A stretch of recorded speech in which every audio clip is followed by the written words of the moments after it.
السلام عليكم ورحمة الله وبركاته. بسم الله والحمد لله والصلاة والسلام على سيدنا محمد رسول الله وعلى آله وأصحابه الفائزين برضا الله. ما بعد, അല്ലാഹു സുബ്ഹാനഹു വ തആല പരിശുദ്ധ റമളാനിൻ്റെ മുഅത്തഖീങ്ങളിൽ നമ്മെയും കുടുംബത്തെയും ഉസ്താദുമാരെയും നമുക്ക് വേണ്ടപ്പെട്ട എല്ലാവരെയും ഉൾപ്പെടുത്തുമാറാവട്ടെ. മറ്റു മാസങ്ങളെ അപേക്ഷിച്ച് മറ്റു ദിവസങ്ങളിലും മാസങ്ങളിലും ഇല്ലാത്ത അതിനേക്കാൾ വലിയ അനുഗ്രഹം അല്ലാഹു തആല മഗ്ഫിറത്തിൻ്റെ കാര്യത്തിൽ ചെയ്യുന്ന ഒരു സന്ദർഭമാണ്. അള്ളാഹുവിലേക്ക് പാപമോചനം നടത്തുന്ന ഏതൊരുത്തന്നെയും അള്ളാഹു നിരാശപ്പെടുത്താത്ത കാലഘട്ടമാണ്. മറ്റു പല മാസങ്ങളിലും ദോഷത്തെ തൊട്ട് രക്ഷപ്പെടാൻ ആവശ്യമായ പല ഉപാധികളിൽ നിന്നും ഈ മാസം നമുക്ക് സലാമത്താകാം. എളുപ്പത്തിൽ കാര്യങ്ങൾ രക്ഷപ്പെട്ട് നേടിയെടുക്കാം. അതിന് ഉപയോഗപ്പെടുത്തേണ്ടുന്ന ഒരവസരമാണ് ഈ 10 ദിവസം. അത് അതിൻ്റെതായ ഹക്ക് പോലെ ഉപയോഗപ്പെടുത്തുകയും വേണം. റമളാനിൻ്റെ തുടക്കത്തിൽ നാം പറഞ്ഞു,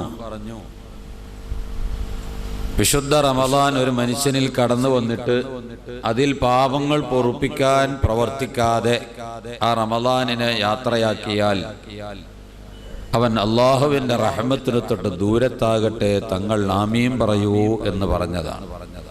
അള്ളാഹു റസൂൽ ആമീൻ പറഞ്ഞത് ആ ഒരു ദുആക്കാണ്. ഈ 10 ദിവസം നമ്മുടെ കഠിനാധ്വാനം നമ്മുടെ ദോഷങ്ങൾ പുറത്തു കിട്ടാൻ വേണ്ടിയായിരിക്കണം. ദോഷത്തെ തൊട്ട് തൗബ ചെയ്യൽ വാജിബാണ്. ഒരു തെറ്റ് സംഭവിച്ചാൽ അതിന് തൗബ ചെയ്യൽ വാജിബാണ്. തൗബ ചെയ്യാതിരിക്കൽ ഹറാമാണ്. ഒരു തെറ്റ് ചെയ്തിട്ട് വീണ്ടും ഒരു തെറ്റിൽ പോയി ചാടിയാലോ വീണ്ടും തൗബ ചെയ്യൽ വാജിബാണ്.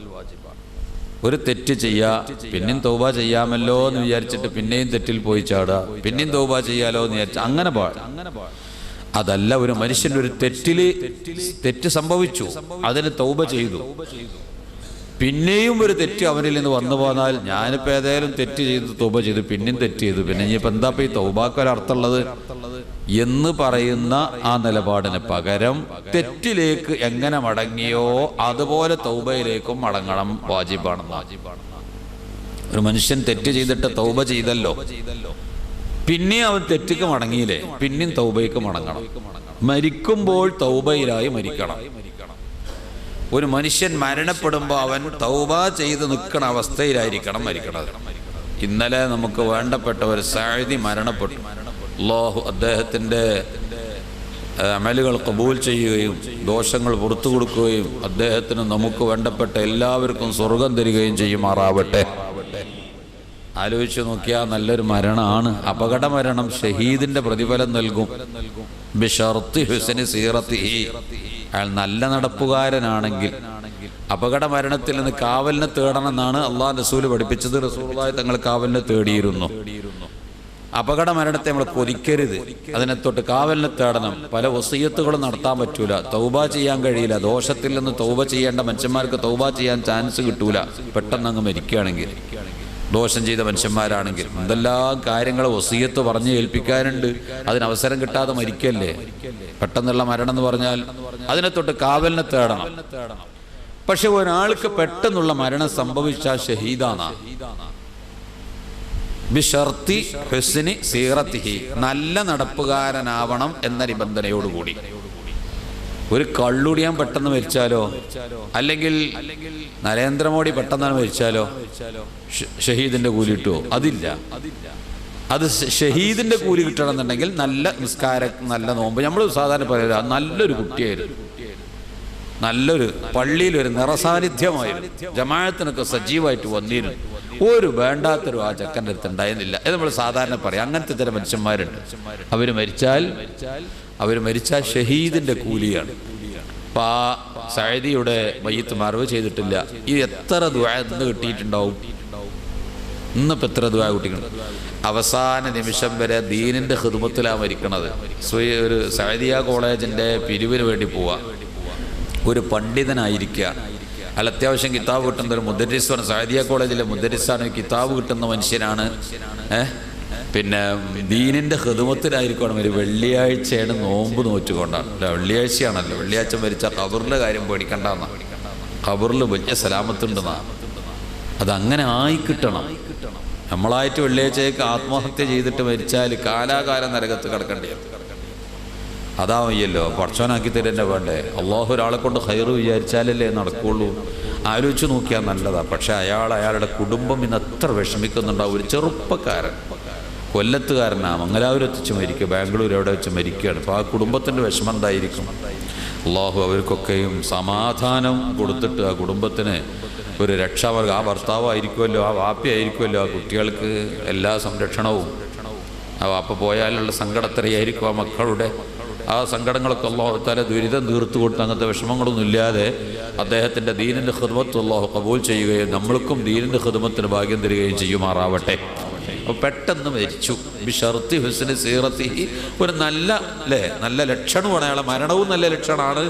അയാളാണെങ്കിൽ ഒരു മൂല്യരുമാണ്. നമ്മൾ അങ്ങനെയല്ല ഒരാളെ പറ്റി ധരിക്കേണ്ടത്. അയാളൊരു പണ്ഡിതനാണ്, വഅള് പറയുന്ന ആളാണ്, മുദരിസാണ്, ഒരുപാട് ആൾക്കാർ ദ്വാരക്കാരാണ്. നമ്മൾ അയാളെ പറ്റി ഇപ്പോൾ പറഞ്ഞ അഭിപ്രായം എന്താ, നല്ലൊരു മനുഷ്യൻ എന്നല്ലേ. അങ്ങനത്തോനാണെങ്കിൽ ആ മരണം ഷഹീദായി മരിക്കലാണ്. വലിയ പുണ്യമുള്ള സംഗതിയാണ്. അപ്പോൾ ഒരു മനുഷ്യന് തൗബ എപ്പോഴാണ് മരണം സംഭവിക്കുക എന്നറിയില്ല. മരിക്കണത് ഏതവസ്ഥയിലായിരിക്കണം. അയാൾ ഇന്നലെ ജുമാ നിസ്കാരം കഴിഞ്ഞിട്ട്, ശ്രദ്ധിക്കണേ, അയാൾ ഇന്നലെ ജുമാ നിസ്കാരം കഴിഞ്ഞിട്ട്, ഇപ്പോൾ നമ്മളാണെങ്കിലും പടച്ചോനെ ഏത് റഹ്മത്ത്, ഞാൻ ഇന്നലെ കൊയിലാണ്ടിയിൽ തങ്ങളെ പരിപാടിക്ക് പോകാതിരിക്കാൻ ശ്രമിച്ചു നോക്കി, ഞാൻ പറഞ്ഞ പോലെ. പക്ഷെ തങ്ങൾ വിട്ടില്ല, നിർബന്ധം പിടിച്ചു പോയി. അപ്പോൾ അവിടെ ചെന്നപ്പണ്ട് അസറിൻ്റെ ശേഷം റഹ്മത്തിൻ്റെ 10 വിട പറയണ ദിവസം. അതുകൊണ്ട് തങ്ങളെ നേതൃത്വത്തിൽ അസറിൻ്റെ ശേഷം നമുക്കൊരു ദുആ നടത്തണം, ഒരു തൗബയൊക്കെ നടത്തണം എന്ന് പറയണം. അപ്പോൾ ആ തൗബയിൽ കുറേ മനുഷ്യന്മാരൊക്കെ പങ്കെടുത്തിട്ട് അവരൊക്കെ മനസ്സറിഞ്ഞാൽ പൊട്ടിക്കരഞ്ഞ് തൗബ ചെയ്തിട്ട് ആണ് അയാൾ പുറത്തിറങ്ങിയതെങ്കിൽ മരിച്ചത് എന്തിലായി? തൗബയിലായി. മരിച്ചപ്പോൾ തൗബയിലായി മരിച്ചത്. ആ തൗബ ചെയ്തുകൊണ്ട് നിൽക്കുന്ന അവസ്ഥയിലാണ് അയാൾ മരിക്കണത്. അപ്പൊ തെറ്റിലേക്ക് എങ്ങനെ മടങ്ങിയോ അതുപോലെ തൗബയിലേക്ക് മടങ്ങണം. ഒരു മനുഷ്യൻ ഒരു തെറ്റ് ചെയ്തിട്ട് തൗബ ചെയ്തിട്ടില്ലായിരുന്നു, ഇന്ന് പള്ളിക്കൽ തൗബ ഉണ്ട് എന്ന് കേട്ട് അവിടെ വെച്ച് തൗബ ചെയ്യാം എന്ന് നീട്ടിവെച്ചു. ആ തെറ്റിന് തൗബ ചെയ്തില്ല.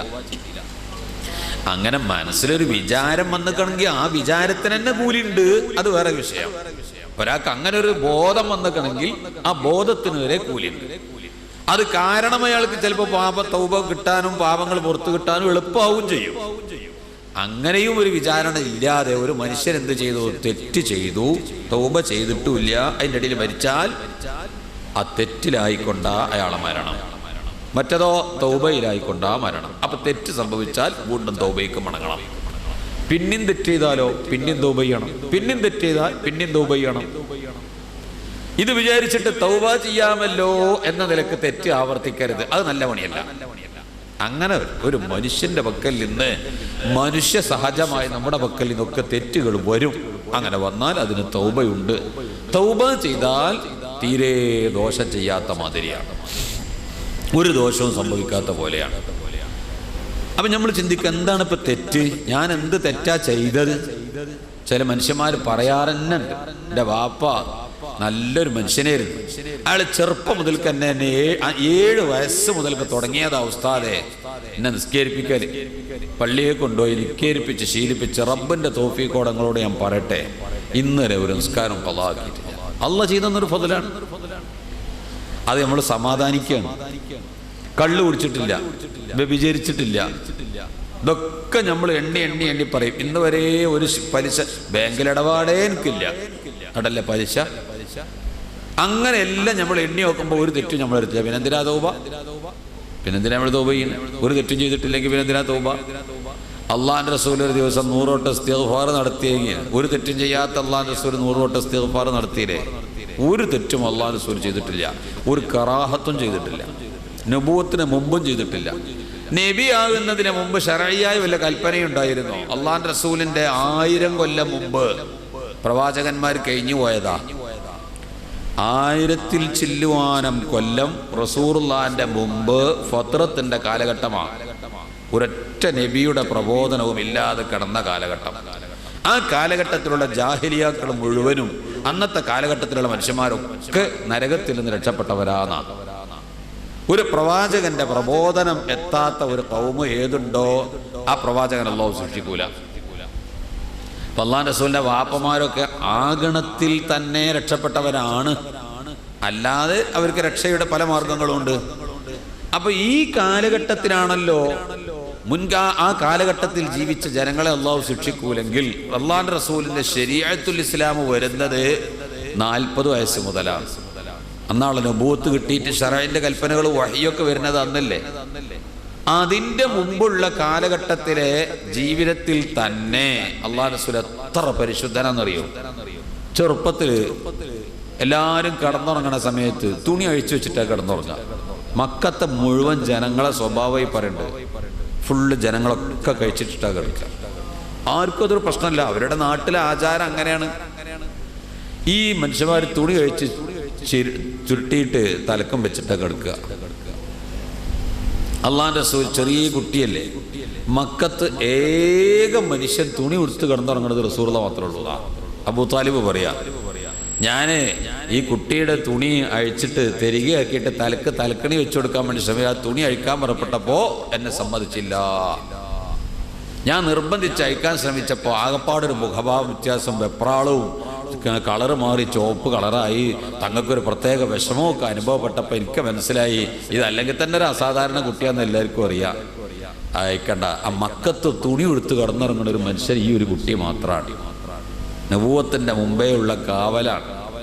കഅബത്തിന്റെ പണി നടക്കുന്ന സമയത്ത് എല്ലാവരും തുണിയും കഴിച്ചിട്ട് കണ്ടാണ് തെരികാക്കി ചുറ്റിയിട്ട് കല്ല് തലയിൽ ചേറ്റിക്കൊണ്ടോണത്. അള്ളാഹുവിന്റെ റസൂൽ വെറും തലയിൽ ഒന്നുമില്ലാതെ തലയിൽ കല്ല് ഏറ്റിയിട്ട് ആ കുഞ്ഞി പൈതലിന്റെ തലങ്ങനെ ചുവന്ന് തുടുത്ത് വിഷമം കാണുമ്പോൾ എല്ലാവരും ആ കുട്ടീനെ തുണി വെച്ചിട്ട് ഒരു തെരികാക്കി വെച്ചു കൊടുത്താളേ, എന്താ ആ കുട്ടീനെ നിറന്തലയിൽ കല്ലേറ്റിക്കണത്? അപ്പൊ അബൂ താലിബ് കഴിക്കാൻ വേണ്ടി ചെന്നു. അയച്ചപ്പോഴാണ് ആ കുട്ടി ബോധം കെട്ടു വീണത്. തുണിയൊക്കെ ആ കുട്ടിന്റെ തുണിയെ കണ്ടാ കഅബത്തിലേക്ക് കല്ല് ഏറ്റിക്കൊണ്ടായ മനുഷ്യന്മാരും മുഴുവൻ ഉടുത്തതും കഴിച്ചിട്ട് ഏറ്റിക്കൊണ്ടുപോകുമ്പോ അള്ളാഹുവിന്റെ റസൂൽ മാത്രം തുണി എടുത്തോണ്ട് ചെറിയ കുട്ടി. ഈ കോലത്തിൽ നബുവത്തിന്റെ മുമ്പ് പരിശുദ്ധ ജീവിതം ചയച്ച റസൂലുള്ളാഹി തങ്ങൾ നബുവത്ത് കിട്ടിയിട്ടൊരു തെറ്റ് ചെയ്യോ? ബിദ്അത്തുകാരൻ പറയുന്നത് അള്ളാഹുവിന്റെ റസൂൽ ഒരു ദിവസം 100 തെറ്റ് ചെയ്തു എന്നാ. എന്തിനാ 100 തെറ്റ് ചെയ്തു എന്നുള്ള എന്താ തെളിവ്? ഖുർആൻ തന്നെ തെളിവ്. അള്ളാഹുവിന്റെ റസൂൽ തെറ്റ് ചെയ്തു എന്നുള്ളതിന് എന്താ തെളിവ്? ഖുർആൻ തന്നെ തെളിവ്. എന്താ തെളിവ്?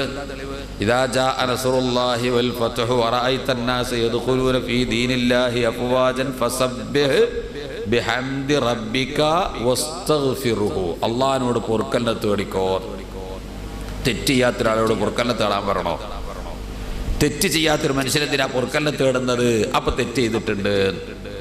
പിന്നെ റസൂലുള്ളാഹി ഒരു ദിവസം എത്ര വട്ടം ഇസ്തിഗ്ഫാർ ചെയ്യും? 100 മറ, 100 വട്ടം റസൂലുള്ളാഹി ഇസ്തിഗ്ഫാർ ചെയ്യും.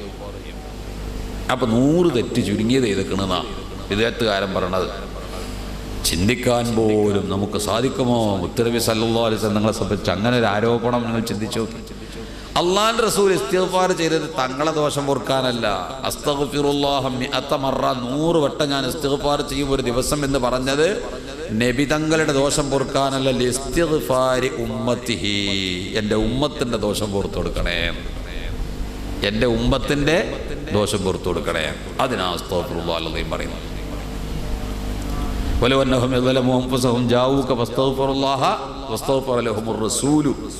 അള്ളാഹുവിന്റെ റസൂല് അവർക്ക് വേണ്ടി പൊറുക്കലിനെ തേടും. ഇബ്നു ഹജർ ഹൈതമി തങ്ങളുടെ ഫതാവൽ കുബ്ര എന്ന് പറയുന്ന വലിയൊരു കിതാബുണ്ട്, അംഗീകൃത കിതാബാണ്. ആ ഫതാവൽ കുബ്രയുടെ 2-ാം വാള്യത്തിൽ 138-ാം പേജാണെന്ന് തോന്നുന്നു. ഇല്ലെങ്കിൽ എടുത്തു മറിച്ച് നോക്കുന്നവരുടെ സൗകര്യത്തിന് ഞാൻ പറയുന്നത് എന്തോ നോക്കി വെച്ച ഒരു ഓർമ്മക്ക് പേജ് ഓർമ്മ കിട്ടുന്നില്ല. കിതാബുൽ ബൈഅ് 2-ാമത്തെ വാള്യം, കിതാബുൽ ബൈഅിന്റെ ആ പേജ് എടുത്തിട്ട് അതിൻ്റെ ഒരല്പം മുകളിലേക്ക് നോക്കിയാൽ അവിടെ കാണും അള്ളാഹുവിന്റെ റസൂലിന് ഇപ്പം എന്താ പണി, നബിക്ക് ഇപ്പം എന്താ പണി. വലിയ ഒരു സന്തോഷത്തിൻ്റെ വാക്ക് അവിടെ ഉണ്ട്. ഉമ്മത്തുകളായ നമുക്ക് വലിയൊരു പ്രതീക്ഷ ഈ പറയുന്ന ഇബാറത്തിൽ ഉണ്ട്. എന്താണെന്നറിയും? റൂഹിനെ പറ്റിയുള്ള ചർച്ചയാണ് അവിടെ. റൂഹിനെ പറ്റിയാ അവിടുത്തെ ചർച്ച. അപ്പൊ റസൂലുള്ളാഹിന്റെ ഒരു ഹദീത്ത് ഉണ്ട്, മാ മിൻ അബ്ദിൻ യുസല്ലിമു അലയ്യ ഇല്ലാ റദ്ദല്ലാഹു അലയ്യ റൂഹി. ഒരടിമയും എനിക്ക് സലാം ചെല്ലുമ്പോൾ എൻ്റെ റൂഹിനെ മടക്കി തന്നിട്ടല്ലാതെ ഇല്ല. ചെല്ലി അസ്സലാത്തു വസ്സലാമു അലൈക യാ സയ്യിദനാ യാ റസൂലല്ലാഹ്. റസൂലുള്ളാഹിക്ക് നമ്മൾ സലാത്തും സലാമും ചൊല്ലി അല്ലാഹു റസൂൽ മടക്കട്ടെ, മടക്കി കിട്ടുന്ന കൂട്ടത്തിലാക്കി തരട്ടെ. മടക്കിയില്ലെങ്കിൽ നമ്മളെ കാര്യം എന്താ? ആ സലാമുങ്ങ വരുമ്പോൾ മുഖം തിരിച്ചാൽ നമ്മളെ അവസ്ഥ എന്താ? ബിദ്അത്തുകാരനും ഫാസിഖനും സലാം ചെല്ലരുത് മടക്കരുത് നബിയല്ലേ പഠിപ്പിച്ചത്? നമ്മളെ സലാം മടക്കുവോ? ചെല്ലോ. അപ്പം നമ്മൾ സലാത്ത് ചൊല്ലിയാൽ അത് മടക്കി കിട്ടാൻ അല്ലാഹു അത് തങ്ങൾ മടക്കണ കൂട്ടത്തിൽ പെടുത്തി തരട്ടെ. ഈ സ്വലാത്ത് സലാമിനെ നമ്മൾ ചെല്ലുമ്പോൾ ഇപ്പൊ വേറൊരു കൂട്ടർ സലാം റസൂലുള്ളാഹിക്ക് സലാം ചെല്ലുന്നുണ്ടെങ്കിലോ, എൻ്റെ ഹദീത്ത് മാ മിൻ അബ്ദിൻ യുസല്ലിമു അലയ്യ, എൻ്റെ മേലെ സലാം ചെല്ലുന്ന ഏത് അടിമ എപ്പോൾ സലാം ചെല്ലിയാലും അള്ളാഹു ചെയ്തിട്ടല്ലാതെ ഇല്ല ഇല്ലാ റദ്ദല്ലാഹു അലയ്യ റൂഹി, എൻ്റെ റൂഹിന് അള്ളാഹ് എനിക്ക് മടക്കി തരും. എൻ്റെ റൂഹിന് അള്ളാഹ് എനിക്ക് മടക്കി തരും. അരമണിക്കൂർ കഴിഞ്ഞ് നമ്മൾ സലാം ചെല്ലിയാൽ അപ്പോഴും ഇത് വാദകല്ലേ? റൂഹിനെ മടക്കി തരിക. അപ്പൊ റൂഹിനെ മടക്കണമെങ്കിൽ ആദ്യം കൊടുത്ത റൂഹിനെ എടുത്താലല്ലേ മടക്കാൻ പറ്റുള്ളൂ. അപ്പൊ ഓരോ സലാമിനും റൂഹ് അങ്ങനെ കൊടുക്കുക, കട്ടേനെടുക്കുക, പിന്നെയും കൊടുക്കുക, പിന്നെയും കട്ടേനെടുക്കുക എന്നാണോ ഈ ഹദീത്തിന്റെ അർത്ഥം എന്നതാ ചർച്ച. ഇതാണ് ഫതാവൽ കുബ്രയിലെ ചർച്ച. ഈ ചർച്ച ഇങ്ങനെ പറഞ്ഞു വന്നിട്ട് അവിടെ ഇബ്നു ഹജർ തങ്ങൾ പറയുന്നുണ്ട്, വൽ മുറാദു ബിർറൂഹി. ഇവിടെ ഉണ്ടോ ഫതാവൽ കുബ്ര? ഉണ്ടോ? മുകളിലുണ്ടോ? ഇല്ല ഇല്ല. ഫതാവൽ കുബ്ര ഉണ്ടോ? വൽ മുറാദു ബിർറൂഹി അൽ ഫറാഗു മിനശ് ശുഗ്ലി മിമ്മാ ഹുവ ബിസദദിഹി ഫിൽ ബർസഖ് മിനൻ നളിരി ഫി അഅമാലി ഉമ്മത്തിഹി വൽ ഇസ്തിഗ്ഫാരി ലിമുസീഇഹിം والتردد في أقطار الأرض بحلول البركة في مجالسهم وحضور جنازة صالح أمته എന്ന ഫതാവൽ കുബ്ര പറഞ്ഞത്. എന്താണ് ഈ റൂഹിനെ മടക്കുക എന്ന് പറഞ്ഞത് ഉദ്ദേശിക്കുന്നത്? അത് നിങ്ങൾ എപ്പോഴും റസൂലുള്ളാഹിക്ക് സലാം ചെല്ലണം. സലാം ചൊല്ലിക്കൊണ്ടിരിക്കുമ്പോൾ അല്ലാഹുവിൻ്റെ റസൂലിന് ഒരു വിശ്രമം കിട്ടും. നമ്മളെ സലാം റസൂലുള്ളാഹിക്ക് ചെല്ലുമ്പോൾ റസൂലുള്ളാഹിക്ക് ഒരു വിശ്രമം കിട്ടും. വിശ്രമം കിട്ടാത്ത പണി നബിക്ക് എന്താ ഉള്ളത്? എന്താ നബിക്ക് പണി? വിശ്രമം കിട്ടാത്ത പണി അതുണ്ട്. അൽ മുറാദു ബിർറൂഹി അൽ ഫറാഗു മിനശ് ശുഗ്ലി, ജോലി തിരക്കിൽ നിന്ന് ഒഴിവ് കിട്ടുക എന്നുള്ളതാ ഫറാഗ് കിട്ടുക. മിമ്മാ ഹുവ ബിസദദിഹി ഫിൽ ബർസഖ്, ബർസഖിയായ ലോകത്ത് തിരക്ക് പിടിച്ച പണിയാണ് നബിക്ക്. ഒരുപാട് പണിയാണ്. എന്താ നബിന്റെ പണി? മിനൻ നളിരി ഫി അഅമാലി ഉമ്മത്തിഹി, അവിടുത്തെ ഉമ്മത്തികൾ ചെയ്യുന്ന അമലുകൾ നോക്കി കണ്ടു തീർക്കുക. അവിടുത്തെ ഉമ്മത്തികൾ ചെയ്യുന്ന അമലുകൾ നോക്കി കണ്ടിരിക്കുക. വൽ ഇസ്തിഗ്ഫാരി ലിമുസീഇഹിം, ആ ഉമ്മത്തികളിൽപ്പെട്ട ദോഷികൾ വല്ല തെറ്റും ചെയ്തു പോയാൽ തങ്ങളോട് മഹബത്തുള്ള, പറഞ്ഞില്ലേ ഒരാൾ കള്ളുടിച്ചു, ഫഇന്നഹു അഹബ്ബനി, അയാൾ എന്നെ സ്നേഹിക്കുന്ന ആളാണ്. അതുപോലത്തെ മഹബത്ത് വെച്ച വല്ല പാവങ്ങളും അവർ വക്കൽ നിന്നൊരു തെറ്റ് സംഭവിച്ചാൽ തങ്ങൾ അവർക്ക് വേണ്ടി പൊറുക്കലിനെ തേടുക.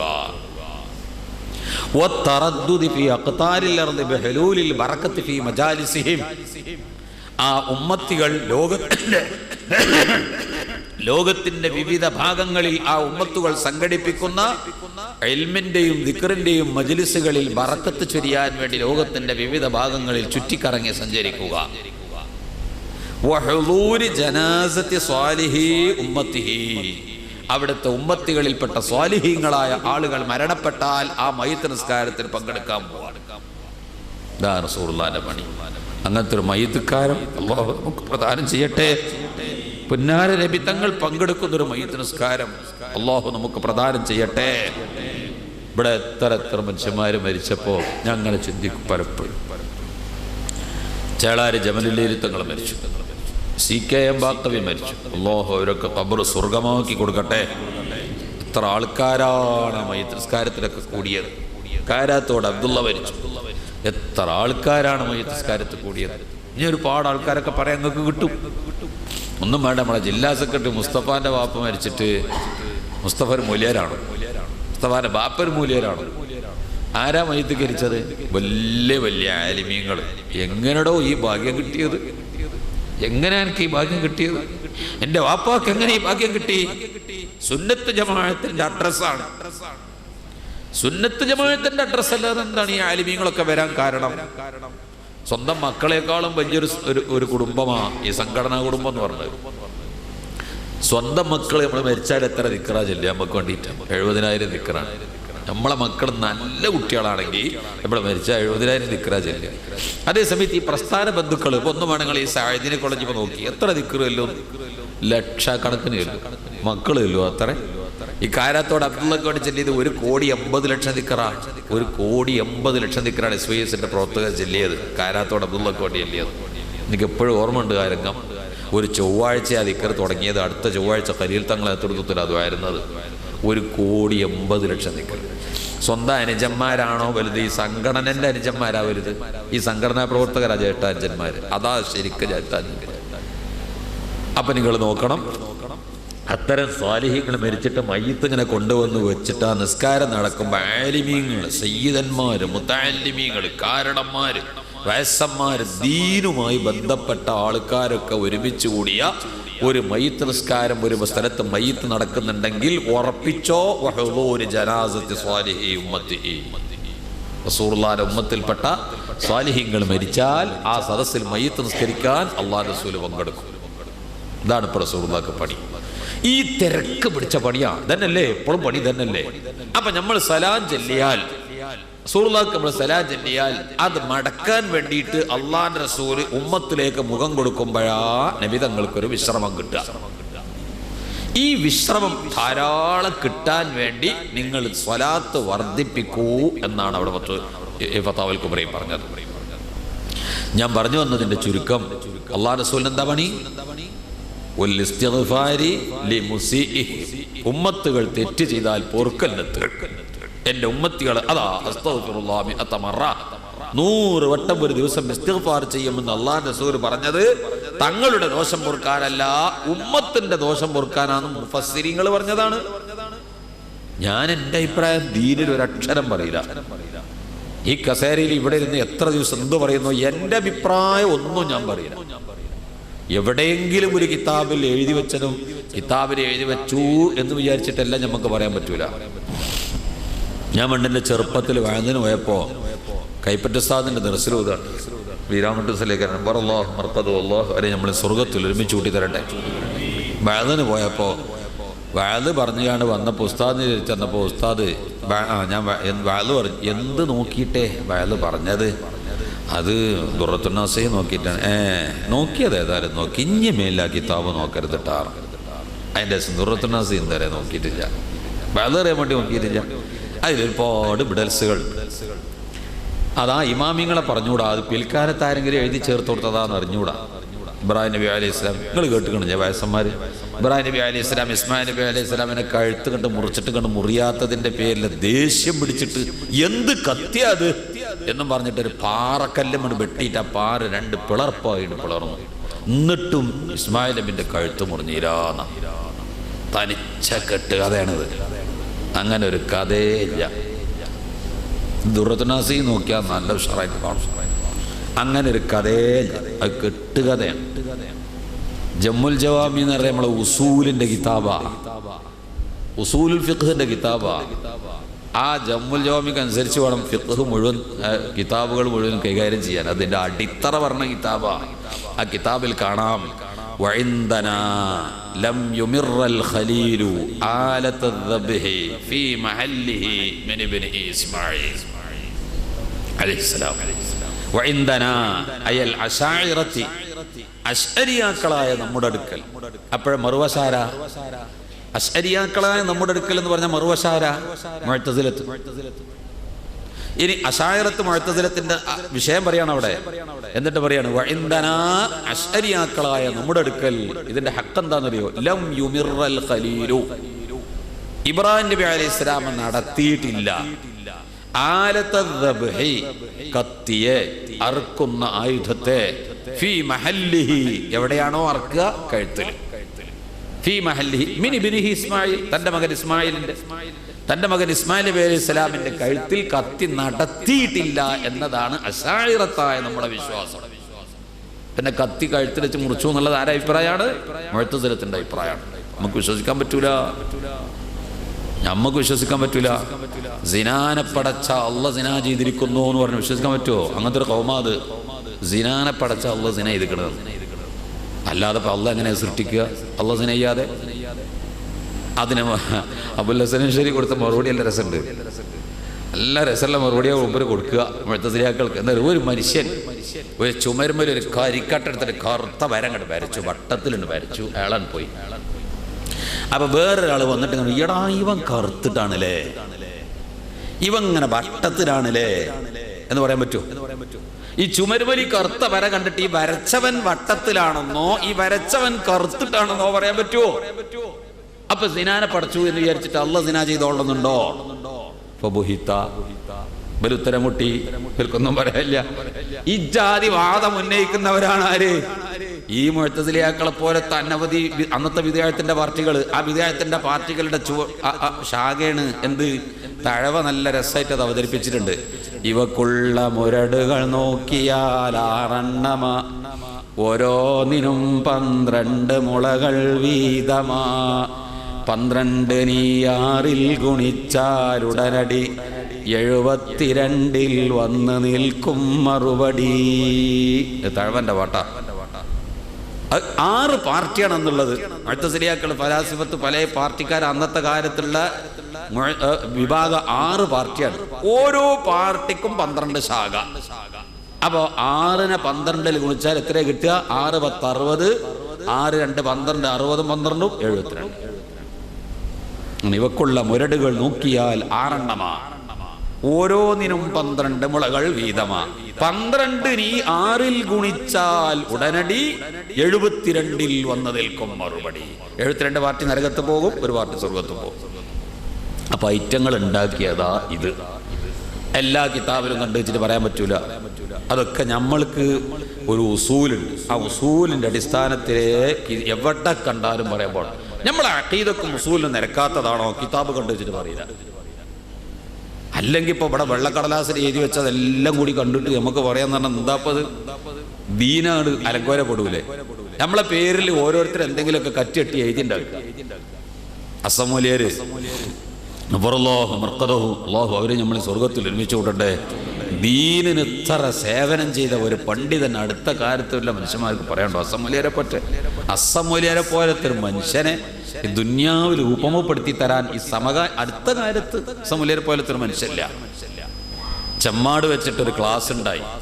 ആ കൊല്ലത്തിലാണ് ഞാൻ കോളേജിൽ പോണത്. ആ കൊല്ലത്തിലെ പൊന്മുളസാദും കോളേജിൽ പോണത്.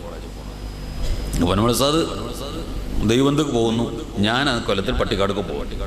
ഞങ്ങൾ രണ്ടാളും ഒരു ദർസിലല്ല. പൊന്മുളസാദ് കോട്ടൂർ സാറിൻ്റെ ദർസിലും ഞാൻ കൈപ്പറ്റൂർ സാറിൻ്റെ ദർസിലും. 2 കൂട്ടരും കോളേജിൽ പോണ കൊല്ലാണ്. അപ്പം അന്ന് ആ ക്ലാസ്സിൽ പങ്കെടുത്തപ്പോൾ ഒരു സംശയം ഉണ്ടായി. ആ സംശയം പെണ്ണുങ്ങൾ സൊഫ് വിവരിച്ചിട്ടുണ്ടല്ലോ. പെണ്ണുങ്ങളുടെ സൊഫ് വിവരിച്ചപ്പോൾ അതിൽ ആണുങ്ങൾ നിൽക്കുക, പിന്നെ പെണ്ണുങ്ങൾ, ഹുൻസ നിൽക്കുക, കുട്ടികൾ നിൽക്കുക, പെണ്ണുങ്ങൾ നിൽക്കുക, തെർത്തീവ് പറഞ്ഞിട്ടുണ്ട്. അപ്പൊ പെണ്ണുങ്ങൾ നിസ്കരിക്കാൻ പോകണമെന്നല്ലേ അതിൻ്റെ അർത്ഥം? സൊഫ് ഇങ്ങനെ നിൽക്കാൻ കൃത്യം പറഞ്ഞപ്പോൾ പെണ്ണുങ്ങൾക്ക് പോകാം എന്നല്ലേ അതിൻ്റെ അർത്ഥം? സൗലരുടെ കോടതി ചോദിച്ച് ഒത്തുപോകുന്നുണ്ടല്ലോ. എന്താണ്? അല്ലാഹുമ്മ ഗഫിർലി പറയ്, അല്ലാഹുമ്മ ഗഫിർലി മുസ്ലിമീന. മുസ്ലിമാത്ത് പറഞ്ഞ കുറെ പെണ്ണുങ്ങളല്ലേ, അപ്പൊ അയറ്റങ്ങൾക്ക് ജുമാക്ക് ഒന്നുകൂടെ. സൗലി പറയാം, അതിന് ബാക്കി എന്താ? അതിന് ബാക്കി പറയും. അല്ല മരിച്ചോലും കുറെ വരുന്നുണ്ടല്ലേ. ഒരു ചോദ്യത്തിന്റെ ആ മറുപടി പറഞ്ഞു തീർന്നില്ല. അപ്പോത്തിന് കുറെ മുസ്ലിമത്തുകളായ പെണ്ണുങ്ങളും വരുന്നുണ്ട് ജുമാക്ക്. പെണ്ണുങ്ങൾ ജുമാക്ക് വരാന്നല്ലേ അർത്ഥം? കോടതിന്ന് വക്കീല് ചോദിക്കുക, അതിന്റെ ബാക്കി എന്താ വക്കീലെ? അതിന്റെ ബാക്കി അല്ല അപ്പൊ മരിച്ച കുറെ മനുഷ്യന്മാർ ഇപ്പൊ ജമാഅത്തിലൊക്കെ വരൂലേ എന്ന് വെച്ചപ്പോ ഇയാൾ ഉത്തരം മുട്ടി. അതിമ തോറ്റു ആ കേസ്. മൂപ്പരതാ സാധനം. അമ്മാതിരി മറുപടി പറയാൻ കഴിവുള്ള വലിയ ആര്യമല്ലായിരുന്നോ ഈ കേസ്? മുസ്ലിയാർ അത്ഭുതം സൃഷ്ടിച്ച മനുഷ്യനാ. അസമൂലരുടെ തുമ്മിയ അൽഹംദുലില്ലാ പറയണല്ലോ. അപ്പൊ മൂക്കിലൊരു തുമ്പായിട്ടിട്ട് തുമ്പിയാലോ? അസമൂലി തൂറിയ ചന്തിയകട വയറിളക്കി തൂറിയ ചന്തിയകട വെച്ച് ഈ ചോദ്യത്തിന് അതേ നാണയത്തിൽ മറുപടി അപ്പൊ അസമുലയുടെ പൊന്മുള ഉസ്താദ് ചോദിച്ചേ, ഇങ്ങനെ ഉണ്ടല്ലോ പെണ്ണുങ്ങളെ ജമാഅത്ത് സൊപ്പ് വിരിച്ചു കൊടുത്ത് ഫുഖഹ ഇങ്ങനൊക്കെ അഭിപ്രായം പറഞ്ഞിട്ടുണ്ടല്ലോ എന്ന് പറഞ്ഞപ്പോ പലരും അന്ന് സ്റ്റേജിൽ നിന്ന് മറുപടി പറഞ്ഞു. പലരും പലരും മറുപടി പറഞ്ഞു. അതൊന്നും ഒരു കാഫിയായ മറുപടി ആയില്ല. അപ്പൊ അസമുലയിൽ വന്നപ്പോ പൊന്മുള ഉസ്താദ് ഇതുകൊണ്ട് ആവർത്തിച്ചപ്പോ അത് കുരുത്തക്കേട് കാട്ടി പറഞ്ഞിട്ട് സ്വീകരിക്കാതെ വരികയാണെങ്കിൽ ആ മൂലക്കര അവിടെ നിന്നോട്ടെ എന്നാ പറയുന്നർത്ഥം.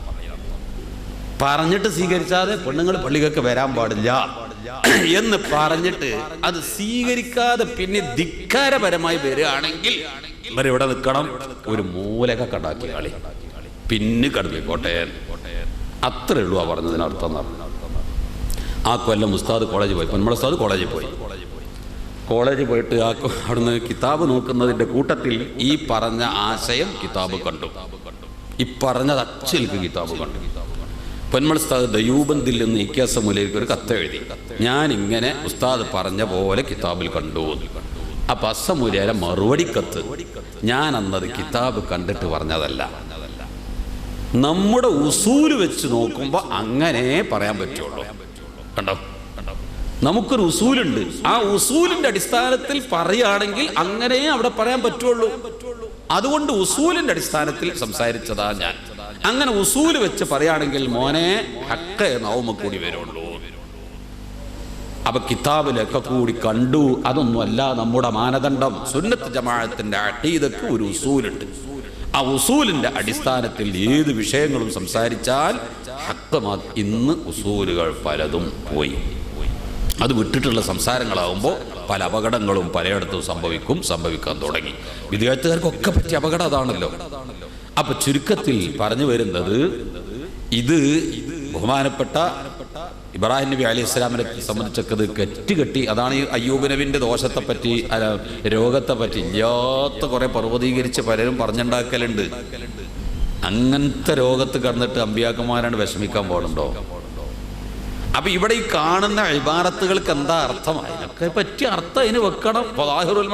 മുറാദി എന്ന് പറഞ്ഞില്ലേ, അതിന്റെ ബാഹ്യാർത്ഥ ഉദ്ദേശമല്ല, അപ്പൊ അതിന് ആന്തരിക ഒരു ഉദ്ദേശം ഉണ്ടാവും. ഏതായിരുന്നാലും ചുരുക്കത്തിൽ ഞാൻ പറഞ്ഞു വന്നത്, തൗബ ചെയ്തു കഴിഞ്ഞാൽ പിന്നെയും ദോഷത്തിലേക്ക് പോകരുത്. അഥവാ സംഭവിച്ചാൽ പിന്നെയും തൗബ ചെയ്യണം, പിന്നെയും തൗബ ചെയ്യണം, തൗബയിലായിരിക്കണം ഭരിക്കണം. അപ്പോൾ നമ്മൾ ചിന്തിക്കുക, ഞാൻ എന്ത് ദോഷ ചെയ്തത്, ഞാൻ ഒരു തെറ്റും ചെയ്തിട്ടില്ലല്ലോ എന്ന് ഒരു പക്ഷേ നാം ചിന്തിക്കും. പക്ഷേ നല്ല ഹൃദയം വെച്ചിട്ട് അള്ളാഹുവിലേക്ക് ചിന്തിച്ചുകൊണ്ട് പറയൂ, നമ്മൾ തൗബ ചെയ്ത് നമ്മൾ തെറ്റ് ചെയ്തിട്ടുണ്ടോ ഇല്ലേ? ഒരു തെറ്റും ചെയ്യാത്ത റസൂലുള്ള പോലും ഇസ്തിഗ്ഫാർ ചെയ്തെങ്കിൽ നമ്മൾ എത്ര വട്ടം ചെയ്യണം? ജീവിതത്തിൽ ഒരു കറാഹത്ത് പോലും ചെയ്യാത്ത അള്ളാഹുവിന്റെ റസൂല് ഇങ്ങനെ ഇസ്തിഗ്ഫാർ ചെയ്തെങ്കിൽ നമ്മൾ എത്ര പ്രാവശ്യം ചെയ്യണം? ഒരൊറ്റ കാര്യം ചിന്തിച്ചാൽ മതി. അല്ലാഹു സുബ്ഹാനഹു വ തആലാക്ക് എത്ര നിസ്കരിച്ചാലും എത്ര നോമ്പ് നോറ്റാലും എത്ര ഇബാദത്ത് എടുത്താലും അള്ളാഹു ചെയ്തു തന്ന അനുഗ്രഹങ്ങൾക്ക് അത് സമാനമാകുമോ? പടച്ച തമ്പുരാൻ ചെയ്തു തന്ന അനുഗ്രഹം എത്ര വലുതാ! ഈസാ നബി അലൈഹിസ്സലാം ഒരിക്കൽ കാട്ടിൽ കൂടി നടന്നു പോവാൻ. അപ്പൊ ഒരു മരത്തിന്റെ താഴെ ഒരു മനുഷ്യൻ ഇരിക്കുന്നു. ഈ മനുഷ്യൻ ഈസാ നബി അലൈഹിസ്സലാമിനെ വിളിച്ചു. അടുത്ത് ചെന്നു ഈസാ നബിയോട് പറഞ്ഞു, നിങ്ങൾ ഈ മരത്തിൽ ഒന്ന് ചാരിയിരിക്കും. ഈസാ നബി അലൈഹിസ്സലാം മരത്തിൽ ചാരിയിരുന്നു. ഈ മനുഷ്യൻ ഈസാ നബിയുടെ മടിയിൽ തലവെച്ച് കിടക്കാൻ, ഞാൻ നിങ്ങളെ മടിയിലൊന്ന് തലവെച്ച് കിടക്കട്ടെ? കിടന്നോ? സമ്മതം കൊടുത്തു. അയാളെ മടിയിൽ, ഈസാ നബിന്റെ മടിയിൽ തലവെച്ച് ഇങ്ങനെ കിടക്കുകയാണ്. ഈ കിടക്കനോടത്ത് ഇയാൾ ചോദിച്ചു, നിങ്ങൾ ആരാ? അന റൂഹുല്ലാഹി ഈസാ, ഞാൻ അല്ലാഹുവിന്റെ പ്രവാചകനായ ഈസാ നബിയാണ് എന്ന് പറഞ്ഞപ്പോൾ, പഠിച്ചവനെ, ഈ ദുന്യാവിൽ വെച്ച് നീ എനിക്ക് ഖൈർ ചെയ്യാൻ വിചാരിച്ചതിൽ ഏറ്റവും വലിയ ഖൈർ ഈ പ്രവാചകന്റെ മടിയിൽ വെച്ച് എന്നെ മരിപ്പിക്കലാണ് എന്ന് പറഞ്ഞ് ഒരു നബിയുടെ മടിയിൽ കടന്ന് മരിക്കാനുള്ള ഭാഗ്യം കിട്ടിയല്ലോ എന്ന് ആശിച്ചപ്പോൾ അള്ളാഹു അയാളെ ദുആ സ്വീകരിച്ചു, അയാളെ മരിപ്പിച്ചു. ഈസാ നബി അലൈഹിസ്സലാം അദ്ദേഹത്തെ മറവ് ചെയ്തതിന് ശേഷം അള്ളാഹുവിനോട് പറയുകയാണ്, പടച്ചവനെ, കുറഞ്ഞ സമയം കൊണ്ട് ഞാൻ അയാളെ ജീവിതം പഠിച്ച്, ഇമാം സുബിക്ക് തന്റെ തബഖാത്തിൽ പറഞ്ഞിട്ടുണ്ട്. അതാ ഈ മനുഷ്യനെ കുറിച്ച് ഈസാ നബി അലൈഹിസ്സലാം പറയുന്നു, കുറഞ്ഞ സമയം കൊണ്ട് ഞാൻ അയാളെ ജീവിതം പഠിച്ചു നോക്കിയപ്പോൾ അയാൾ ഒരു കറാഹത്ത് പോലും ചെയ്തിട്ടില്ല. നിനക്ക് ഇബാദത്ത് എടുത്തുകൊണ്ട് ഈ കാട്ടിൽ മുഴുവൻ സമയവും ചെലവഴിക്കുകയാണ്. എപ്പോഴും ഇബാദത്തും നിസ്കാരവും തന്നെ. നല്ല ഒരു ഭക്ഷണം അയാൾ കഴിച്ചിട്ടില്ല, നല്ല ഒരു വീട്ടിൽ അയാൾ താമസിച്ചിട്ടില്ല, ഈ കാട്ടിലൂടെ ഒഴുകിപ്പോകുന്ന വെള്ളം കുടിക്കുന്നു, അല്ലെങ്കിൽ മരത്തിന്റെ ഇലകൾ ഇടിച്ചു പിഴിഞ്ഞ് നീര് കുടിക്കുന്നു, കാട്ടിലെ വെള്ളത്തിൽ കൂടി ഒഴുകിപ്പോകുന്ന പുല്ലിന്റെ കഷ്ണങ്ങൾ പെറുക്കി തിന്നുന്നു, ഒരു ചെറിയ കമ്പിളി കഷ്ണം മാത്രം ധരിച്ച് ഔറത്ത് മറച്ചിട്ടുണ്ട്. ലളിതമായ ജീവിതം നയിക്കുന്ന ഈ മനുഷ്യൻ ഒരു ഹറാമായ പെണ്ണിനെ കണ്ടിട്ടില്ല, ഒരു ഹറാം സംസാരിക്കാൻ ഒരാൾ ഇവിടെ ഇല്ല, എന്തെങ്കിലും ഒരു ഇടപാട് നടത്താൻ, സാമ്പത്തിക ഇടപാട് നടത്താൻ ഒരു മനുഷ്യൻ ഈ കാട്ടിലില്ല, ഒരു തെറ്റ് ചെയ്യാനുള്ള ചാൻസ് പോലും ഇല്ലാതെ ഫുൾ ടൈം നിനക്ക് ഇബാദത്തെടുക്കുന്ന ഈ മനുഷ്യനെ നാളെ പരലോകത്ത് വരുമ്പോ നീ എങ്ങനെയാണ് ചോദ്യം ചെയ്യുന്നത്? അല്ലാഹ് ഈസാ നബി അലൈഹിസ്സലാം ചോദിച്ചപ്പോൾ അള്ളാഹു പറയുന്ന മറുപടി, ഈസാ നബിയെ, ആ മനുഷ്യനെ എൻ്റെ മുന്നിലേക്ക് വരുമ്പോ ഒരു 100 കൂട്ടം ചോദ്യം എനിക്ക് ചോദിക്കാനുണ്ട്. അതിൻ്റെ മറുപടി പറയാതെ വെച്ച കാല് മുമ്പോട്ട് ചലിപ്പിക്കാൻ ഞാൻ സമ്മതിക്കില്ല. എന്താണ് ചോദിക്കാനുള്ളത്? നിങ്ങൾ പറയുന്നു അയാൾ ഇബാദത്തെടുത്തു, അയാൾ ഒരു തെറ്റും ചെയ്തിട്ടില്ല, എന്റെ ഭൂമിയിലല്ലേ ജീവിച്ചത്, ഞാൻ സൃഷ്ടിച്ച ഓക്സിജനല്ലേ ശ്വസിച്ചത്, ഞാനല്ലേ അയാൾ ധരിച്ച കമ്പിളി കഷ്ടത്തിന്റെ സൃഷ്ടാവ്, ഞാൻ സൃഷ്ടിച്ച മരത്തിന്റെ ഇലകളല്ലേ ഇടിച്ചു പിഴിഞ്ഞ് നീര് കുടിച്ചത്, കാട്ടിലൂടെ ഒഴുകുന്ന വെള്ളത്തിന്റെ സൃഷ്ടാവ് ഞാനല്ലേ. ഖുൽ അറഅയ്തും ഇൻ അസ്ബഹ മാഉകും ഗൗറാ ഫമൻ യഅതീകും ബിമാഇൻ മഈൻ. ഈ കഴിഞ്ഞ വേനൽക്ക് പ്രത്യേകം നമ്മളെ ചിന്തിപ്പിച്ച ആയത്താണ്. അല്ലാഹു നമുക്ക് നൽകിയ വെള്ളമങ്ങ് വറ്റിപ്പോയാൽ എന്തു പറയുന്നു നിങ്ങൾ? ഇൻ അസ്ബഹ മാഉകും ഗൗറാ, അല്ലാഹു ഭൂമിയിൽ സൃഷ്ടിച്ച വെള്ളമങ്ങ് വറ്റിപ്പോയാൽ ഫമൻ യഅതീകും ബിമാഇൻ മഈൻ, ആരുണ്ടടോ നിങ്ങൾക്ക് വെള്ളം തരാൻ? ശാസ്ത്രം കുടുങ്ങിയില്ലേ, പ്രപഞ്ചം കുടുങ്ങിയില്ലേ, ഭൗതികന്മാർ കുടുങ്ങിയില്ലേ, വെള്ളത്തിന് നെട്ടോട്ടമല്ലേ. വെള്ളത്തിന് വേണ്ടി എത്ര ദുആ നടത്തി, എത്ര നിസ്കാരം നടത്തി. നിസ്കാരം നടന്നു, ദുആ നടന്നു. 27ാമത്തെ ദിവസം ഒരു മനുഷ്യൻ പറയാണ്, മഴക്ക് വേണ്ടി വേനന്നിട്ട് 27 ദിവസമായി ഇന്നൊക്കെ മഴ കൊണ്ട് കുടുങ്ങി. ഇപ്പൊ മഴ കൊണ്ട് നമ്മളൊക്കെ കുടുങ്ങിയില്ലേ? ചോദിച്ചു വാങ്ങിയ മഴ നിർത്താൻ പറയേണ്ടി വരുമോ എന്നാവോ, അക്കോലത്തിലാണ് ഇപ്പൊ മഴ. ആരുണ്ടോ വെള്ളം തരാൻ? ആരാ സൃഷ്ടാവ്? അൻസൽതുമൂഹു മിനൽ മുസ്നി അം നഹ്റുൽ മുൻസിലൂൻ. ഖുർആനിൽ ഭയങ്കര ഒരു ചോദ്യമാണത്. നിങ്ങളാണോ ആകാശത്തെ മേഘങ്ങളിൽ നിന്ന് മഴ വർഷിപ്പിച്ചത്, അതോ നാമാണോ? ഈ വെള്ളം ദുനിയാവിൽ ഒരു മനുഷ്യന് തരാൻ പറ്റാത്ത വസ്തുവല്ലേ? ആർക്കെങ്കിലും തരാൻ പറ്റുമോ? കടലിലെ വെള്ളം ശുദ്ധി ചെയ്തിട്ട് എത്ര മനുഷ്യന്മാർ കുടിപ്പിക്കും, എത്ര ദിവസം കുടിപ്പിക്കും? ജിദ്ദയിലൊക്കെ ജീവിക്കണ മനുഷ്യന്മാർ അറിയാം. ജിദ്ദ വിശാല വിസ്തൃത സൗദിയിലെ ഭരണകൂടം എത്ര പൈസ ഉള്ളവരാ. ജിദ്ദയിലൊക്കെ നമ്മളെ പ്രവാസികൾ താമസിക്കുന്ന ആഴ്ചയിൽ 2 ദിവസം വെള്ളം വരുമ്പോൾ ഓരോ റൂം ചെന്നാലുണ്ടാവും വലിയൊരു ടാങ്ക് വെള്ളം പിടിച്ചു വെക്കാണ്. ആഴ്ചയിൽ 2 ദിവസം വെള്ളം വരും. അതിനെ കടൽ വെള്ളം ശുദ്ധി ചെയ്തിട്ടാണ്. മനുഷ്യന്മാർ കൊടുത്താൽ മാത്രമേ ഉള്ളൂ. അത് വലിയ പണവും സൗകര്യമൊക്കെ കപ്പാസിറ്റി ഉള്ള ഒരു നാടിന്റെ സ്ഥിതിയാപ്പോൾ അത്. നമ്മളെ കേരളത്തിൽ എത്ര ഇവിടൊക്കെ ഇപ്പോൾ പഞ്ചായത്ത് വെള്ളം ലോറിയിൽ അടിച്ചു കൊടുക്കാൻ തുടങ്ങി, അതും പറ്റാൻ തുടങ്ങി. അവസാനം പിന്നെ പറഞ്ഞു കേട്ടു, ആ വെള്ളം കുടിക്കരുതേ, എവിടുന്നൊക്കെ മുക്കിക്കൊണ്ടുവരാൻ പല അസുഖം ഉണ്ടാകുന്നുണ്ട്. അപ്പൊ പടച്ചോനല്ലേ ഇത് പൂതി കെടുത്തി തരാൻ കഴിയുള്ളൂ, പള്ള നിറച്ചു തരാൻ റബ്ബിനല്ലേ കഴിയുള്ളൂ. ഈ വെള്ളം കുടിച്ചുകൊണ്ട് അവൻ സൃഷ്ടിച്ച വായു ശ്വസിച്ച് കേരളത്തിൽ ശുദ്ധവായു ഇല്ലാന്നാ, കേരളം മരിക്കുന്നു എന്നിട്ട് പത്രത്തിലൊരു മനോരമയിലെ റിപ്പോർട്ടുണ്ടായിരുന്നു, ഒരു ലേഖനം, നീണ്ട ലേഖനം. കേരളത്തിൽ എവിടെയും ശുദ്ധവായു ഇല്ലാന്നാ. ഈ വാഹനത്തിൽ നിന്ന് നമ്മളിപ്പോൾ ചില ആൾക്കാർ വണ്ടിൻ്റെ ഗ്ലാസ് താത്തൂല, AC തന്നെ പോവുള്ളൂ. എണ്ണച്ചെലവ് കൂടുതലല്ലേ? എണ്ണച്ചെലവ് കൂടുതലാണ്, പൈസക്ക് കൂടുതലാണ്, എണ്ണക്കൊക്കെ ഭയങ്കര വിലയാണ്. പറഞ്ഞിട്ടെന്താ, വണ്ടിൻ്റെ ഉള്ളിൽ മുഴുവൻ പോകാവും. ഓരോ മറ്റു വണ്ടി തുപ്പുന്ന അപ്പം നമ്മൾ ഉള്ളിൽ പോകണില്ലേ? ഈ വണ്ടിൻ്റെ ഉള്ളിൽ മാത്രമാണ് നമ്മൾ ഉള്ളിൽ പോകണില്ലേ? അതന്നല്ലേ നമ്മൾ ശ്വസിക്കണത്. ശുദ്ധവായു കിട്ടണമെങ്കിൽ തമിഴ്നാട്ടിൻ്റെ ഏതോ ഒരു മൂല പറഞ്ഞിട്ടുണ്ട്, അവിടെ പോയാലേ ശുദ്ധവായു കിട്ടുള്ളൂ എന്നാ. അപ്പൊ കേരളത്തിന്റെ സ്ഥിതി അതാണ്. ഈ വായു മനുഷ്യൻ ശ്വസിച്ച്, ഓക്സിജൻ ശ്വസിച്ച് കാർബൺ ഡൈ ഓക്സൈഡായി പുറത്തു കൊടുത്തു. വേറെ ശ്വസിക്കാൻ പറ്റൂല. എൻ്റെ ഉള്ളിലേക്ക് പോയ ഓക്സിജൻ പുറത്തു വന്നാൽ നിങ്ങൾക്ക് ശ്വസിക്കാൻ പറ്റുമോ? മലിനമാക്കിയില്ലേ നമ്മള്?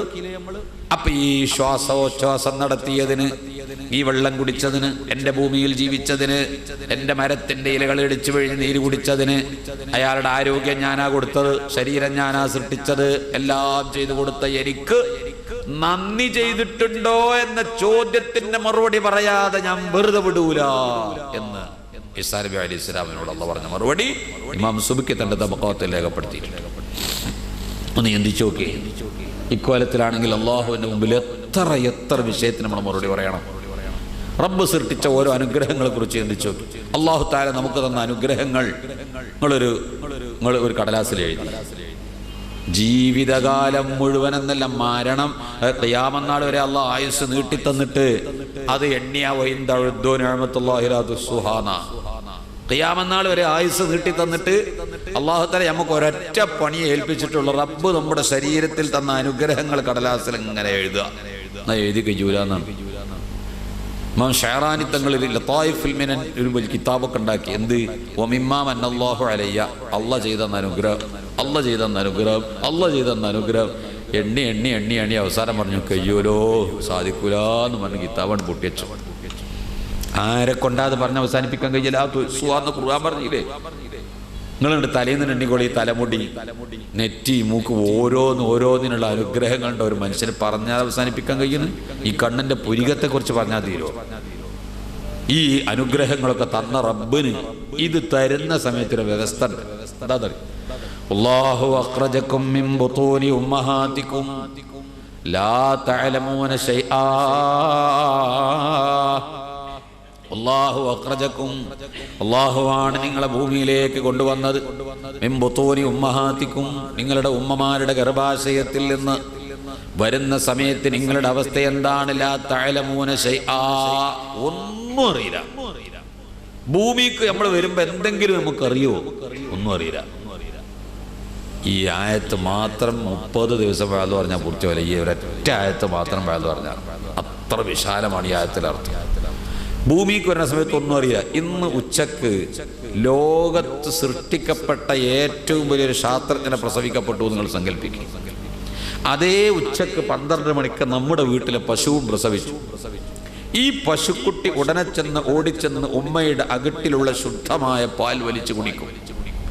ഒരു വെയിലിൽ കൂടി നടന്നു പോകുമ്പോൾ ഒരു മരത്തിന്റെ താഴെ തണല് കണ്ടാൽ ആ പശുക്കുഞ്ഞ് മനസ്സിലാക്കും, എനിക്ക് ആ തണലത്ത് പോയാൽ വിശ്രമിക്കാം. ആ പശുക്കുട്ടി ആ തണലും തേടി പോകും. ഒരു കല്ലെടുത്തുകൊണ്ട് ആ പശുവിന്റെ നേരെ നാം ഇങ്ങനെ ഓങ്ങിപ്പിടിച്ചാൽ ആ പശുക്കുട്ടി മനസ്സിലാക്കുന്നു, ആ കല്ല് എന്റെ ശരീരത്തിൽ വന്ന് തട്ടിയാൽ എനിക്ക് വേദനിക്കുമെന്ന് മനസ്സിലാക്കിയ പശുക്കുട്ടി ഓടിച്ചെന്ന് ഉമ്മയുടെ അകട്ടിൽ പോയി അഭയം പ്രാപിക്കും. അതേ സമയത്ത് ശാസ്ത്രജ്ഞനെന്ന് വേണ്ട ഞാനും നിങ്ങളും ഉമ്മ പ്രസവിച്ചപ്പോ എനിക്ക് കുടിക്കാനുള്ള ശുദ്ധമായ പാൽ എൻ്റെ ഉമ്മയുടെ സ്തനങ്ങളിൽ, മുലകളിൽ അള്ളാഹു നിക്ഷേപിച്ചിട്ടുണ്ട് എന്നറിയാത്തവരാണ്. ഉമ്മ 2 കൈയിൽ മലർത്തിപ്പിടിച്ച് മാറോട് ചേർത്ത് ആ മുലക്കണ്ണ് വായിൽ വെച്ച് ഞെക്കിത്തന്നാൽ അതിൽ നിന്ന് പുറത്തു വരുന്ന മുലപ്പോലും ഓട്ടോമാറ്റിക്കായി താഴോട്ടിറങ്ങുകയല്ലാതെ ആ മുലക്കണ്ണ് വായിൽ നിന്ന് പുറത്തു പോയാൽ നേരത്തെ ഞാൻ ഇതായിരുന്നു കുടിച്ചത് എന്ന അനുഭവത്തിന്റെ അടിസ്ഥാനത്തിൽ വരെ നമുക്ക് കുടിക്കാൻ അറിയില്ല. ഉമ്മ ഒരു വിരിപ്പിൽ കിടത്തി അടുക്കളയിലെ ജോലിക്ക് പോയാൽ കാറ്റിന്റെ ഒരു തുണി വന്നിട്ട് ഒരു കർച്ചീഫ് വന്ന് മുഖത്ത് വന്ന് വീണ, ഒരു ടവല് വന്ന് മുഖത്ത് വന്ന് വീണാൽ എന്റെ മരണത്തിനെ തൊട്ട് രക്ഷപ്പെടാൻ ഞാൻ ഇതൊന്നെടുത്ത് നീക്കിക്കളയട്ടെ എന്ന് ചിന്തിക്കാൻ കഴിയാതെ അവിടെ കിടന്ന് കൈകാലിട്ടടിച്ച് ശ്വാസം മുട്ടിമരിക്കുകയല്ലാതെ ഞാൻ എന്റെ മരണത്തിനെ തൊട്ട് രക്ഷപ്പെടാൻ ഇതൊന്നെടുത്ത് നീക്കിക്കളയട്ടെ എന്ന് പോലും ചിന്തിക്കാൻ നമുക്ക് കഴിയില്ല. ഒന്നും അറിഞ്ഞൂടാ. സ്വന്തം ജീവിതം മരണത്തിൽ നിന്ന് രക്ഷപ്പെടുത്താൻ പോലും അറിയില്ല. മനുഷ്യന് അറുത്ത് തിന്നാൻ വേണ്ടി അള്ളാഹു സൃഷ്ടിച്ച ഈ പശുക്കുട്ടിക്ക് ഇത്രയും അനുഗ്രഹം പ്രസവത്തിൽ തന്നെ അള്ളാഹു കൊടുത്തു. നമുക്കോ പ്രപഞ്ചത്തിലെ ഉന്നത ജീവിയാണ് മനുഷ്യരെന്ന് ഞാൻ നിങ്ങളോട് നേരത്തെ പറഞ്ഞിട്ടുണ്ട്. അള്ളാഹു അതിന് തന്നതും നമ്മളെ എന്തുകൊണ്ട് പ്രപഞ്ചത്തിൽ ഉന്നത സൃഷ്ടിയാക്കി? ഈ ബുദ്ധി എന്ന അമൂല്യ വസ്തു തന്നതുകൊണ്ട് ഈ പ്രപഞ്ചത്തിലെ ഉത്കൃഷ്ട ജീവിയാണ് മനുഷ്യൻ. ഇത്രയും വലിയൊരു ജീവിക്ക് പ്രസവത്തിന്റെ സമയത്ത് അത് കൊടുത്തീരാന്നു.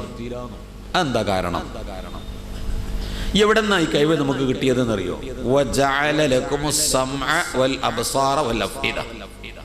വജഅല ലക്കുമുസ് സമഅ, അല്ലാഹു തആല നിങ്ങൾക്ക് കേൾവി തന്നു, വൽ അബ്സാറ കാഴ്ച തന്നു, വൽ അഫ്ഇദ ഹൃദയം തന്നു. അല്ലാഹു കാഴ്ച തന്നു, കേൾവി തന്നു, ഹൃദയം തന്നു. ആദ്യം പറഞ്ഞത് വജഅല ലക്കുമുസ് സമഅ, കേൾവി തന്നു, വൽ അബ്സാറ കാഴ്ച തന്നു, വൽ അഫ്ഇദ ഹൃദയം തന്നു. ഈ വഴിക്ക് വഴിയിൽ വലിയൊരു തത്വമുണ്ട്. ഈ വഴിക്ക് വഴിയിൽ വലിയൊരു തത്വമുണ്ട്. എന്താണ്? ഖുർആനിൽ ഈ വിഷയം എവിടെ പറഞ്ഞോ അവിടൊക്കെ ഈ വഴി